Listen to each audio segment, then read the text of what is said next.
আসসালামু আলাইকুম, welcome to Tarash another blog.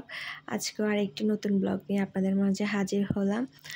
আর আমার ভয়েসটা একটু খারাপ, কারণ কিছুদিন যাবৎ আমার খুব সর্দি জ্বর লেগেছে, সেজন্য তো আমার ভয়েসটা সবাই একটু ইগনোর করবেন।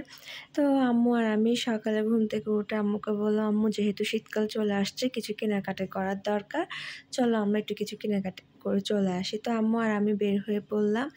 আর ওয়েদারটা অনেক সুন্দর ছিল, অনেক রোদ ছিল, বাট আকাশটা মাশাআল্লাহ দেখতে এত সুন্দর ছিল। আর যেহেতু সকাল টাইমে রাস্তায় গাড়ি কম থাকে, তো আমার বরাবরই এই জিনিসটা অনেক ভালো লাগে, সকাল টাইম আর রাতে অনেকটা ভালো লাগে। তো আমরা চলে যাচ্ছি রেজউদ্দিন বাজার। আর এই যে দেখছেন, এটা হচ্ছে যে রেজউদ্দিন বাজারের আগে, এটা হচ্ছে চৈতন্য গলি, যেটা আমাদের মানে পারিবারিক কবরস্থান।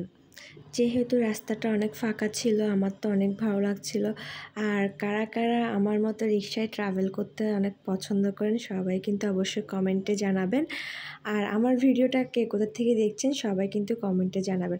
আমি কিন্তু রিক্সায় ট্রাভেল করতে অনেক পছন্দ করি, আর বিশেষ করে যখন রাস্তা একদম ফাঁকা থাকে তখন রিক্সায় ট্রাভেল করে আলাদাই একটা মজা। তো দেন আমি এখানে রিক্সায় বসে নিজের হাতের কিছুটা স্ন্যাপ নিয়ে নিচ্ছিলাম, কারণ অনেক রোদ, এত রোদ ছিল, মানে রোদগুলো গায়ে লাগতেছিল, মনে হচ্ছে ছ্যাঁকা লাগতেছিল ওরকম, কিন্তু পরিবেশটা অনেক সুন্দর ছিল। তারপর আমরা চলে আসলাম রেজউদ্দিন বাজার। আর এটা হচ্ছে রেজউদ্দিন বাজার একদম প্রথম মুখ, যেটা স্টেশনের বরাবর থাকে।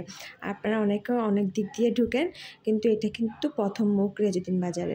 তো তারপর আমরা ভিতরে ঢুকে গেলাম। আর তো যেহেতু সকাল টাইমে গেলাম, তখন একটু দোকানগুলো আস্তে আস্তে খুলছিল। আর সামনে এগোতে আমরা চলে আসলাম 400 টাকা দামের জুতার হকার্সের সামনে।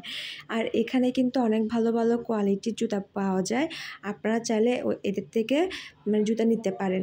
কারণ হচ্ছে যে যেগুলো আপনারা মার্কেটের দোকানে 600, 700, 800, 1200 টাকা দিয়ে নেবেন, এই সেম কোয়ালিটির জুতো, সেম কালেকশন ওদের কাছ থেকে 400 টাকা দিয়ে পাবেন। তো এখান থেকে নেওয়াই ভালো, আর ওদের জুতার কোয়ালিটিগুলোও ভালো। আর আমি এখানে আমার জন্য জুতা দেখছিলাম, আমার পছন্দ হয় আর আমি সেটা নিই। দেখেন এখানে কিন্তু অনেক সুন্দর সুন্দর জুতো আছে, যেগুলো রিজনেবল প্রাইসে পাওয়া যায়, আর ওদের কাছে সব রকমের কালেকশন পাওয়া যায়। এরপর চলে যাই কসমেটিক্সের দোকানে, যেখান থেকে আমি আমার প্রয়োজনীয় প্রসাধনী জিনিসগুলো নিব। দেন সেখানে আমি একটু স্ন্যাপ নিয়ে নিই, ছোটোখাটো ভিডিও করে নিই। তারপর চলে আসি কাজ স্টোরে। আর এই কাজ স্টোর তো সবাই ছিলেন, যেখানে আপনার স্কিন অনুযায়ী ওরা কিন্তু প্রোডাক্ট দিয়ে থাকে, আর ওদের প্রোডাক্টগুলো কিন্তু অনেক ভালো হয়। তারপর প্রোডাক্ট নেওয়া শেষে, আর যেহেতু দেরি হয়ে যায়, আমি কী কী নিয়েছি সেটাও ভিডিও করতে পারিনি। দেন আমরা বাসার উদ্দেশ্যে রওনা হই। আর তখন টাইমে বরাবরই রোদের তাপমাত্রাটা একটু বেশি বৃদ্ধি থাকে, আর আকাশটা শরতের আকাশের মধ্যে অনেক সুন্দর ছিল। আজকে আমার ভিডিওটি এখানে শেষ করলাম। আমার ভিডিওটি ভালো লেগে থাকলে সবাই লাইক কমেন্ট শেয়ার করবেন। ধন্যবাদ।